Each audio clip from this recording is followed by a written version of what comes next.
சில பெண்கள் சொல்லுவாங்க, எனக்கு பத்தி எரியும், எனக்குன்னு வாழ்க்கையில் இன்னாங்க இருக்குது, அப்புறம் எல்லாம் என் பிள்ளைங்களுக்கு தான். அப்போ சாப்பிடாத, ஒன்றும் செய்யாத, பிள்ளைங்களுக்காகவே இருக்கிறல்ல, சாப்பிட்றல்ல. கொலை எப்படி குற்றமோ தற்கொலையும் குற்றம்தான். முதலில் உன்னை கவனித்துக்கொள், நல்லா சாப்பிடு, நல்லா இரு, நல்ல படி, 2 மணி நேரம் உனக்கு மட்டுமே செலவழி, ஒழுக்கமா இரு, ஆரோக்கியமா இரு. ஆட்கள் விருந்தினர்கள் உட்கார்றாங்க, ஃபஸ்ட்டு கொண்டு வந்து டீயும் பிஸ்கெட்டும் வச்சுருக்கோன்னா ஃபஸ்ட்டு கொண்டு வந்து சமோசா பிஸ்கெட்டு டீ, ஃபஸ்ட்டு என்ன கொடுக்கணும்? விளங்கிறோம். ஃபஸ்ட்டு கொண்டு வந்து கொடுக்க வேண்டியது ஸ்நாக்ஸ் அண்ட் பிஸ்கெட். அதை சாப்பிட்டதுக்கு அப்புறமா தான் டீ. டீயை கொடுத்துட்டதுக்கு அப்புறமா பிஸ்கெட் சாப்பிடுவோமா? ஏன் இப்படி இருக்குது தெரியுமா? பிள்ளைங்க வேற எந்த காரணமும் இல்லை, வீடுகளுக்கு விருந்தாளிகள் வருவது நின்று போய்விட்டது. அவர்களை பரிமாறக்கூடிய, அவர்களை பாதுகாக்கக்கூடிய, விருந்தோம்பல் செய்யக்கூடிய பழக்கம் இன்றைக்கு வீடுகளில் குறைந்து போன காரணத்தினால் குழந்தைகளுக்கு எப்படி பரிமாறுவது என்று கூட தெரியவில்லை. நமக்கு தெரியுதானா? நமக்கு தெரிஞ்சாதான் உங்களுக்கு சொல்லிக் கொடுப்போம்ல, நமக்கும் தெரியறதில்லை. ஹோட்டலில் இப்படி ஆர்டர் பண்ணுறதுன்னு ஒரு காலத்தில் தெரிஞ்சிட்டு இருந்தது. இப்போ ஹோட்டலில் ஆர்டர் பண்ண கூட தெரிய வேண்டாம், ஆன்லைனில் ஆர்டர் பண்ணால் போதும். வாழ்க்கை வேகமாக ஓடுகின்ற பொழுதும் நான் சொல்லுகிறேன், பெட்ரோலியம் என்பது சில பண்பாடுகளை, சில நாகரீக கூறுகளை நம் பிள்ளைகளுக்கு நாம் சொல்லித்தர வேண்டும். எல்லாமே மார்க் வாங்கிறது, எல்லாமே பணம் சம்பாதிக்கிறது கிடையாது. ஃபஸ்ட்டு மார்க் வாங்குற பொண்ணு எங்கே இருக்கிறான்னு இன்றைக்கி தெரியாது. நான் 10வது ரேங்க் தான் வாங்குவேன், நான் எங்கே இருக்கிறேன்னு ஃபஸ்ட் மார்க் வாங்குற பொண்ணுக்கு தெரியும். வாழ்க்கையில் ஜெயிக்கிறதுனா என்னங்கிற தெளிவு முதல்ல வரட்டும். நான் சொன்னேன் இல்லையா, சில வார்த்தைகளை சொல்லிவிட்டு போகிறேன். இன்னும் எனக்கு ஒரு 10 நிமிஷம் இருக்கா? நான் 2-3 விஷயம் சொல்கிறேன். பைபிளில் ஒரு சின்ன வார்த்தை ஒன்று வருது.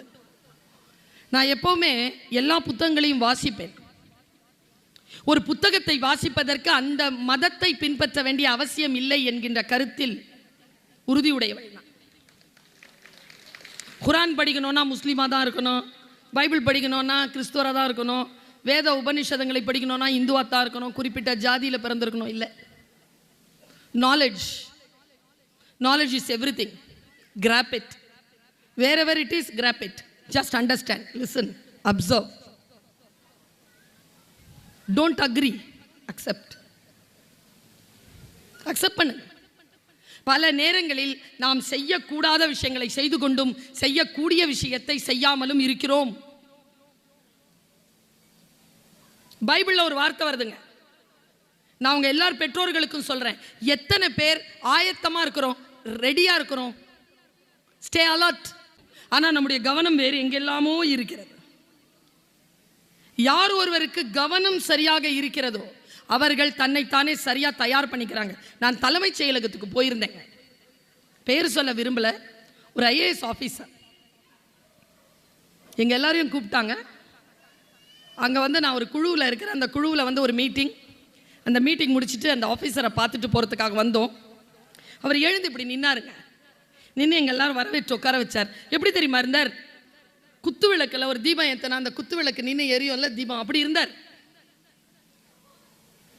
சாயந்தரம் 5 மணி அப்படி இருக்கார். நான் நினச்சி பார்க்குறேன், என் பிள்ளைகள் எல்லோரும், இந்த தேசத்து பிள்ளைகள் எல்லோரும் இவரை போல் இருக்க வேண்டும்னு நினச்சேன். எப்படி இருக்கிறாங்க நம்ம பிள்ளைகள்? நம்ம பிள்ளைகள் ஏற்றி வச்ச தீபம் மாதிரி இருக்கிறாங்களா? இருக்கணும்னா நான் சொல்கிற இந்த 2 விஷயத்தை உங்கள் மனசில் எடுத்து போட்டுட்டு போங்க. முடிஞ்சால் பேரண்டிங் பண்ணுங்க. பேரண்டிங்கிறது பயாலஜிக்கல் ஃபேக்டர் கிடையாது. உயிரியல் ரீதியாக ஒரு ஆணும் பெண்ணும் சேர்வதனால் வரக்கூடிய பிள்ளை பிறப்பு கிடையாது. பெற்றோராக இருப்பது என்பது பெரும் கடமை, பெரிய விஷயம்.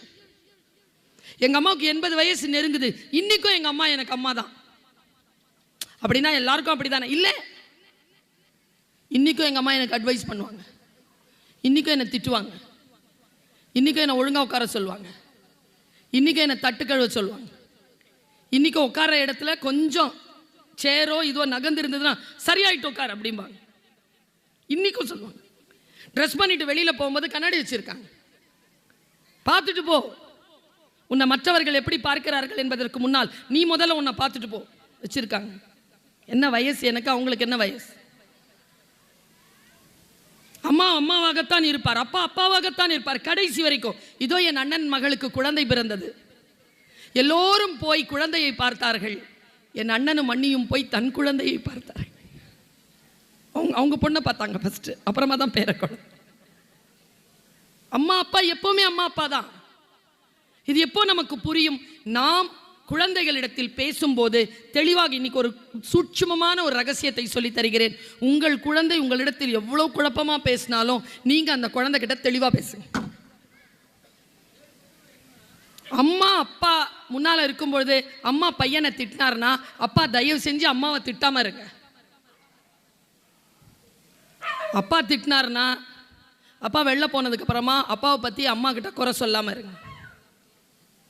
இது ரெண்டுமே நம்ம செய்யறதே இல்லை.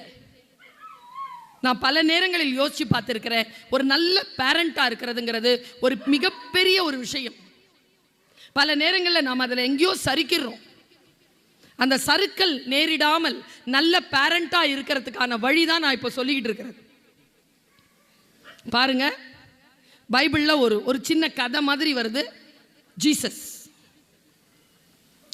கிரைஸ்ட் எனக்கு ரொம்ப பிடிக்கும். ஜீசஸ் ஏன் தெரியுமா? ஒரே குவாலிட்டி தான்.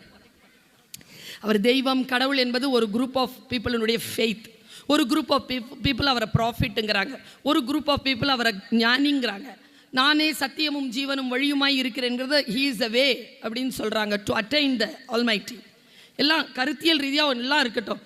உலகத்தில் மனிதனாக பிறந்தார். கிருஷ்ணன் உலகத்தில் மனிதனாக பிறந்தார்.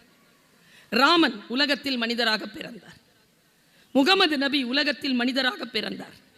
திருவள்ளுவர் உலகத்தில் மனிதராக பிறந்தார். பாரதி உலகத்தில் மனிதனாக பிறந்தார். மனிதனாக பிறந்த அவர்கள் சாதித்த சில சாதனைகளுக்காக இதுவரைக்கும் அவர்களை நாம் பேசிக் கொண்டிருக்கிறோம். என்ன எவிடன்ஸ் எடுத்து நான் பார்க்கிறேன். வாழ்க்கை ரொம்ப குறுகலானது. 80 85 வயசு, 90 95 வயசுக்கு அப்புறமா டாட்டா சொல்லிட்டு போயிட்டே இருப்போம். அதுலேயும் ரொம்ப உருப்படியாக இருக்கிறது 60 65 வயசு வரைக்கும். அதுக்குள்ள பெஸ்ட்டாக வாழறது எப்படி? அடுத்தவர்களுக்கு பெஸ்ட்டாக வாழறது இல்லை, நமக்கு நாம எப்படி பெஸ்ட்டாக வாழறது? இதை வச்சுக்கிட்டு என்ன பண்ணுறது? ஒரு திட்டம் இருக்கணுமா இல்லையா? பைபிளை வாசிக்கிறேன். ஏன் ஜீசஸை சொன்னேன்னா, Jesus is a man of no mood. அவர் மூடுன்னே ஒன்று கிடையாதான். விருப்பமின்மை, சோம்பல் எதுவுமே இல்லையா அவர்கிட்ட. அவரை கோச்சிக்கவே முடியாது, அவரை கோவப்படுத்த முடியாது, அவரை சிரிக்க வைக்க முடியாது. அவர் தன்னிலையில் முழுமையாக இருக்கும். நீங்கள் பார்த்துருக்கீங்களா? சில பெண்கள் அப்படி இருப்பாங்க, சில ஆண்களும் அப்படி இருப்பாங்க. ஆனால் 100% இருப்பாங்களான்னு தெரியாது. Jesus 100% best man. அவர் சொல்கிற ஒரு விஷயத்த சொல்கிற ரொம்ப நுட்பமான விஷயந்தான், புரிஞ்சவங்களுக்கு புரியும். ஃபினான்ஷியலாக யோசிச்சுக்கோங்க, படிப்பாக யோசிச்சுக்கோங்க, உறவாக யோசிச்சுக்கோங்க, எதுவாக இருந்தாலும் அப்ளை பண்ணிக்கோங்க. இதுதான் மேட்டர். பெண்கள் எல்லாம் தூங்கிட்டு இருக்காங்க, கன்னி பெண்கள், கன்னியாஸ்திரிகள். அவர் பெயரால் நோன்பு நொறுக்கக்கூடியவர் தூங்கிட்டு இருக்க. திடீர்னு வானத்திலிருந்து ஒரு குரல் பைபிள் சொல்லுதுங்க, கன்னியாஸ்திரிகளே எழுந்து கொள்ளுங்கள், உங்களுக்கான மணவாளன் வந்து விட்டார், போய் அவரை பற்றி கொள்ளுங்கள். எல்லாரும் கட கட கட கட கடன்னு எந்திரிக்கிறாங்க. இதை நான் ஏன் சொல்றேன் தெரியுமா? ஒரு கிரைசிஸ் வருதுன்னா நாம எப்படி பிஹேவ் பண்ணணும்ன்றது பைபிள் சொல்லி தருது. எழுந்த கன்னியாஸ்திரிகள் என்ன பண்ணாங்களாம்? புத்தியுள்ள கன்னியாஸ்திரின்னு ஒரு வார்த்தை போடுது அதில் பைபிள். புத்தி உள்ளவங்க என்ன பண்ணாங்களாம்? எப்போ வருவாங்கன்னு அசிரீரி சொல்லலை, நைட் ஆயிடுச்சுன்னா முகம் தெரியலனான்னு சொல்லிட்டு தீப்பந்தத்தை எடுத்துக்கொண்டார்கள். புத்தியற்ற கன்னிமார்கள் அவர்கள் தீப்பந்தத்தை எடுப்பதை பார்த்து தானும் எடுத்துக்கொண்டார். புத்தியற்ற புத்தியுள்ள கன்னிமார்கள் ஒரு மேட்டர் பண்ணியிருக்காங்க, அது புத்தியற்ற கன்னிமார்கள் பண்ணலை. தீபம் எரிந்ததற்கு பிறகும் அது அவிந்து போகின்ற அளவிற்கு அவர் வரலனா கூடுதலாக எண்ணெயை எடுத்துக்கொண்டார்கள். புத்தியற்ற கன்னிமார்களுக்கு அவங்க எடுத்துக்கிட்டது தெரியல. ஆர்வத்தில் கடவுடன் எடுத்துட்டு போறாங்க, நின்றுக்கிட்டே இருக்காங்க. மணவாளன் வரவில்லை, வருவது தாமதமாகிறது. ஒரு குறிப்பிட்ட டைம் ஆகுது, சூரியன் அஸ்தமிக்குது, இருள் தொடங்குது, எல்லோரும் தீபத்தை ஏற்றி வைத்துக் கொண்டார். பைபிள் படிக்கும்போது ஒரு மர்ம நாவலை படிக்கிற மாதிரியே இருக்குங்க. ஏற்றிக்கிட்டாங்களா? வரல. எல்லா தீபங்களும் அணைய தொடங்கின. புத்தியுள்ள கன்னிமார்கள் தான் ஆயத்தமாக வைத்திருந்த எண்ணெயை போட்டு தீபத்தை எரிய வைத்துக் கொண்டார்கள். புத்தியற்ற கன்னிமார்களுக்கு கையிலே தீபத்திற்கான எண்ணெய் இல்லை. அவர்கள் எண்ணெய் இருந்தவர்களிடம் வந்து கேட்டார்கள், எனக்கு கொஞ்சம் கொடுங்களேன். நல்லா தெரிஞ்சுக்கோங்க, when crisis raises, no one will help you. Crisis வரும்போது யாரும் உங்களுக்கு ஹெல்ப் பண்ண மாட்டாங்க. அந்த புத்தியுள்ள கன்னிமார்கள் சொன்னாங்க, எங்க எண்ணெய் எங்களுக்கே போதுமானதா இருக்கு, நீங்க போய் எண்ணெய் விற்கிறாங்கல்ல அவங்க கிட்ட போய் வாங்கிட்டு ஏற்றி வச்சுக்கோ. அறிவுரை சொல்ற பைபிள் சொல்லுதுங்க. அடுத்த கட்டம் இதுங்க எல்லாம் ஓடுதுங்க எண்ணெய் வாங்குறதுக்கு. எண்ணெய் வாங்கி பற்ற வச்சுட்டு திரும்பி வர்றதுக்குள்ள மணவாளன் வந்து போய்விட்டார். போய் கோயிலில் கதவடைச்சுக்கிறார். வந்து கதவை தட்டுறாங்க. ஆண்டவரே கதவை திறங்கள். உள்ளிருந்த ஆண்டவர், யார்? இயேசு கிறிஸ்து பதில் சொல்லுகிறார், யார் நீங்கள்? நாங்கள் உங்களுக்காக காத்திருந்த கன்னிமார். இல்லையே, உங்களை நான் பார்க்கவில்லையே. நாங்கள் அங்கேதான் இருந்தோம், நான் உங்களை பார்க்கவில்லையே. நீங்கள் யார் என்று எனக்கு தெரியாது. இல்லை, நீங்கள் திரும்பி போகலாம். கதவு திறக்கவே இல்லை என்று சொல்கிறது Bible. when you are not ready, நீங்கள் ரெடியா இல்லைனா அந்த பிரபஞ்சம் கூட உங்களுக்கு ஹெல்ப் பண்ணாது. கூடுதல் ஆயத்தத்தோடு இருக்கிறீர்களா? கையில் இருப்பதை மிச்சம் செய்கிறீர்களா? அல்லது கூடுதலான ஆயத்தத்தோடு இருக்கக்கூடிய வேலைகளை செய்கிறீர்களா? இன்றைய வாழ்க்கையை இன்றே வாழ்ந்து தீர்த்து கட்டி போய்விடுகிறீர்கள். நாளைக்காக தவிப்பதிலேயே உங்கள் வாழ்க்கை வீணாகிறது. எதற்காக படிக்கிறோம்? 17 to 25. ஆஃப்டர் தட் வாழ்க்கை நல்லா வாழறதுக்கு தானே. அங்க கோட்டை விடுறாங்க 17 to 25. எல்லாம் அதுக்கு பிறகு பாதிப்படைஞ்சு கொண்டு இருக்காங்க. நான் அந்த 17 to 25 பிடிச்சிக்கிட்டேன். கரெக்டா முடிச்சேன் பாடத்தை. இன்னைக்கு ஒரு பல்கலைக்கழகத்திற்கு கீழே உயர்நிலையில் யூஜிசி பேமெண்ட் அசோசியேட் ப்ரொஃபஸராக இருக்கு. பிடித்துக்கொள்ளுங்க.